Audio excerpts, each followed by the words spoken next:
জুলাই আগস্টে আমরা বলেছিলাম একটি নতুন বাংলাদেশ লাগবে, একটি নতুন বন্দোবস্ত লাগবে। পুরনো সিস্টেমে, পুরনো আইনে আমরা আর এই বাংলাদেশকে পরিচালিত হতে দেব না। কিন্তু অভ্যুত্থানের পরে নানান শক্তি আবারও চেষ্টা করছে পুরনো সিস্টেমে এই দেশকে এগিয়ে নিয়ে যাবার। আমরা তখন বলেছি, জুলাই গণ অভ্যুত্থানে আমরা যখন রাজপথে নেমেছিলাম, আমাদের ভাইয়েরা শহীদ হয়েছে, আমাদের বোনেরা নির্যাতিত হয়েছে। আমরা এই বাংলাদেশকে আর পুরনো রূপে ফেরত দিতে দিব না। বিচার সংস্কার এবং নতুন সংবিধানের মাধ্যমে আমরা একটি নতুন বাংলাদেশের যাত্রা শুরু করতে চাই। প্রিয় মৌলভীবাজারবাসী, গণ অভ্যুত্থানের পরে আমাদের স্বপ্ন, আমাদের আকাঙ্ক্ষা ছিল আকাশচুম্বী। আমরা বলেছিলাম তরুণরা কর্মসংস্থানের দাবিতে রাজপথে নেমেছিল, বাংলাদেশের জনগণ অর্থনৈতিক বৈষম্য বিলোপের দাবিতে রাজপথে নেমেছিল, বাংলাদেশের মানুষেরা মানবিক মর্যাদা, নিজেদের স্বাধীনতার জন্য রাজপথে নেমেছিল। আমরা হয়তো সেই স্বাধীনতা গণতন্ত্র পেলেও আমরা এখনো আমাদের অর্থনৈতিক স্বাধীনতা, আমাদের কর্মসংস্থানের যেই দাবি, সেই দাবি আমরা এখনো পূরণ করতে পারি নাই। আমরা এই অন্তর্বর্তী সরকারের সময় অনেক স্বপ্ন দেখেছিলাম, আমাদের অনেক দাবি ছিল, কিন্তু আমাদের সব স্বপ্নকে নির্বাচনের সাথে একমাত্র দাবিতে রূপান্তর করে ফেলা হয়েছে। আমরা বলেছি আমরা নির্বাচন চাই, আমরা গণতন্ত্রের পক্ষে লড়াই করা শক্তি, আমরা ভোটাধিকারের জন্য লড়াই করা শক্তি, কিন্তু বিচার সংস্কার ছাড়া নির্বাচন অর্থহীন হয়ে যাবে।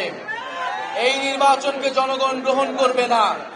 ফলে বিচার এবং সংস্কারের যতটুকু আমরা এগিয়েছি, তার পক্ষে আমাদেরকে আরো ঐক্যমত করে আমাদেরকে নির্বাচনের দিকে যেতে হবে।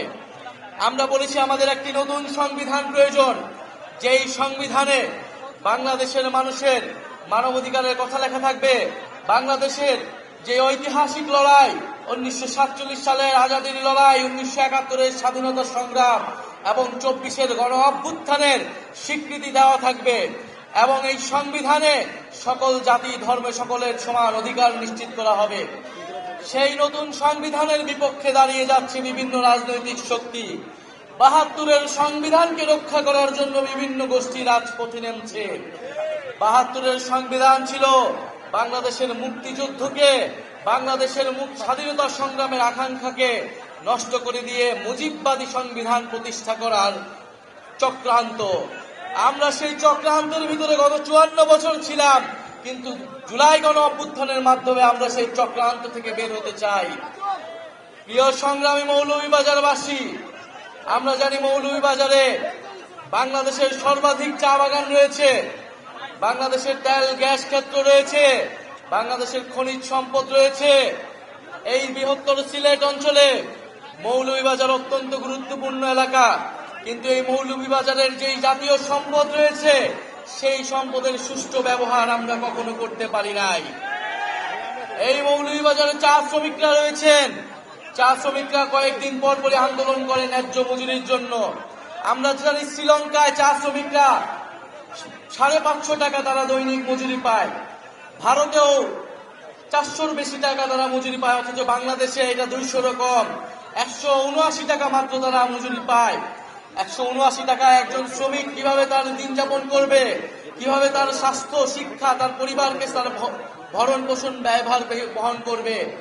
আমরা যেই বাংলাদেশ কামনা করি, সেই বাংলাদেশে একজন চা শ্রমিক তার ন্যায্য মজুরি পাবে, তার পরিবারের, তার সন্তানের শিক্ষা এবং স্বাস্থ্যের অধিকার তারা নিশ্চিত করতে পারবে। আমরা এমন একটা বাংলাদেশ চাই। এই মৌলভীবাজারে আমরা চা শ্রমিকদের অধিকার নিশ্চিত করতে চাই। এই মৌলভীবাজারে যারা বিভিন্ন জাতিসত্তা রয়েছেন, খাসিয়া, পাংখুয়া সহ বিভিন্ন ক্ষুদ্র জাতিসত্তা রয়েছেন, আমরা তাদের অধিকার নিশ্চিত করতে চাই। মৌলভীবাজারে যারা আলেম সমাজ রয়েছেন, যারা মাদ্রাসার ছাত্র রয়েছেন, আমরা জানি জুলাই গণ অভ্যুত্থানে এই মৌলভীবাজার সহ সারা বাংলাদেশে আপনারা ইনসাফের পক্ষে, বাংলাদেশের স্বাধীনতার পক্ষে লড়াই করেছিলেন। বাংলাদেশের সেই স্বাধীনতার পক্ষে, জনগণের পক্ষে, জুলুমের বিপক্ষে আপনাদের যে লড়াই, সেই লড়াই অব্যাহত থাকবে। জাতীয় নাগরিক পার্টি আলেম সমাজের পক্ষে থাকবে ইনশাআল্লাহ। প্রিয় সংগ্রামী বন্ধুগণ, বিবিসিতে একটা রিপোর্ট দেখলাম আমরা হবিগঞ্জ জেলার বানিয়াচংয়ে, যেখানে পুলিশ হত্যাকে প্রমিনেন্ট করে তোলা হচ্ছে।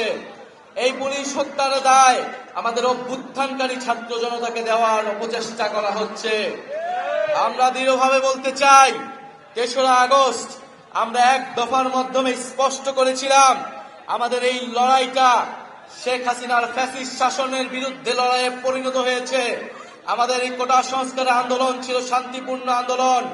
শেখ হাসিনার পুলিশ, ছাত্রলীগ, সন্ত্রাসী বাহিনী গুলি চালিয়ে বর্বরোচিত হামলা করে আমাদেরকে অভ্যুত্থানের দিকে নিয়ে যেতে বাধ্য করেছিল।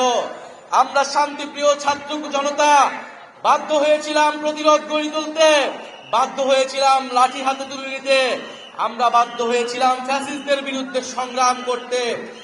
৩রা আগস্ট আমরা স্পষ্ট করেছিলাম এই লড়াইটা ফ্যাসিস্ট রাষ্ট্র, ফ্যাসিস্ট বাহিনীর বিরুদ্ধে জনগণের লড়াই। সেই লড়াইয়ে জনগণের পক্ষে যারা ছিল তারা বাংলাদেশের স্বাধীনতার জন্য, মুক্তির জন্য লড়াই করেছিল। যারা শেখ হাসিনার পক্ষে যে সকল পুলিশরা ছিল, যে সকল সন্ত্রাসী বাহিনী ছিল, তারা ফ্যাসিস্ট বাহিনী হিসেবে, দোসর হিসেবে সাব্যস্ত হয়েছিল। প্রিয় সংগ্রামী বন্ধুগণ, আমরা জানি মৌলভীবাজার একটি সীমান্তবর্তী জেলা। আপনাদের সাথে আসাম, ত্রিপুরার সীমান্ত রয়েছে। এই আসাম, ত্রিপুরার সাথে বাংলাদেশের ঐতিহাসিক সম্পর্ক ছিল, সাংস্কৃতিক সম্পর্ক ছিল। আমরা জানি আসামে দীর্ঘদিন ধরে বাঙালি বিরোধী আন্দোলন চলছে। আসামে বাঙালি জাতিগোষ্ঠীকে, মুসলমান এবং হিন্দুদেরকে বাংলাদেশি সাব্যস্ত করে সেখানে তাদের নাগরিকত্ব কেড়ে নেওয়া হচ্ছে। আমরা কয়েক বছর আগে এই হিন্দুত্ববাদী মোদী দেখেছি এনআরসি আইনের মাধ্যমে আসামের মুসলমানদেরকে দ্বিতীয় শ্রেণীর নাগরিকে পরিণত করেছে।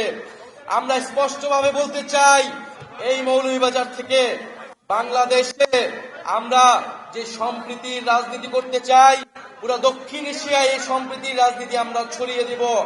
পুরো দক্ষিণ এশিয়ার নিপীড়িত দলিত, মুসলমান এবং বাংলা ভাষীদের পক্ষে বাংলাদেশ লড়াই করবে।